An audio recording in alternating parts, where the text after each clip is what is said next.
जरा सोचिए, प्रधानमंत्री मोदी और शी जिनपिंग आमने सामने बैठे हैं। दुनिया भर की नजरें चाइना में हो रहे एससीओ समिट पर टिकी हुई हैं। लेकिन तभी भारत में लिबरल इकोसिस्टम के कुछ लोग दावा करते हैं कि चीनी मीडिया ने तो उसे कवर ही नहीं किया। क्या ये सच है? एक्स हैंडल यूसुफ उंजावाला का ये ट्वीट देखिए। मोदी शी मुलाकात के 1 घंटे से भी ज्यादा समय बाद चीनी मीडिया की स्थिति। पीपल्स डेली कोई कवरेज नहीं, शिन्हुआ सिर्फ एक पंक्ति की खबर। सीसीटीवी नेपाली प्रधानमंत्री पर चर्चा, मोदी का जिक्र नहीं।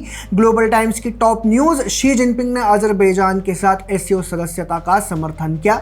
अब इसकी तुलना हमारे मीडिया से कीजिए। सबसे पहले बात करते हैं चीन की सरकारी न्यूज एजेंसी शिन्हुआ की।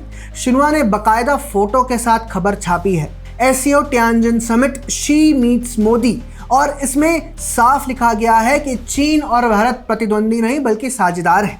ये लाइन अपने आप में बताती है कि चीन इस मीटिंग को कितना अहम मान रहा है।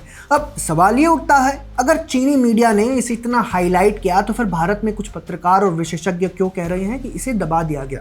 जवाब सीधा है, ये वही नैरेटिव गैंग है जो हमेशा मोदी सरकार की विदेश नीति को कमजोर दिखाना चाहते हैं। अब बात करते हैं चाइना डेली की, जो चीन का सबसे बड़ा अंग्रेजी अखबार है। चाइना डेली ने इस मुलाकात को फ्रंट पेज पर जगह दी। हेडलाइन थी, पार्टनरशिप सीन एज की to Sino India relations.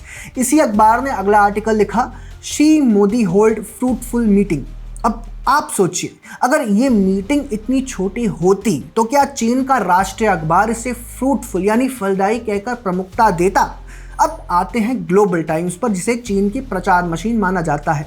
Global times ने इस मीटिंग पर एक नहीं कई आर्टिकल्स लिखे। शी जिनपिंग का बयान कोट किया, China and India are cooperation partners not rivals. सिर्फ इतना ही नहीं, ग्लोबल टाइम्स ने इसे पॉजिटिव स्ट्रेटेजिक पार्टनरशिप के रूप में पेश किया। यानी चीन खुद ये मैसेज दे रहा है कि भारत के साथ टकराव नहीं, तालमेल चाहिए। अब बात सीसीटीवी की, चीन का सबसे बड़ा टीवी नेटवर्क सीसीटीवी इंग्लिश ने हेडलाइन चलाई, Xi Modi agree China India are partners instead of rivals. सोचिए, चीन की मीडिया ये कह रही है और उधर भारत में बैठे कुछ लोग ट्विटर पर कह रहे हैं कि चीनी मीडिया ने तो मीटिंग कवर ही नहीं की। यह है असल फेक न्यूज़ फैक्ट्री, जो झूठ को सच और सच को झूठ साबित करने पर तुली रहती है।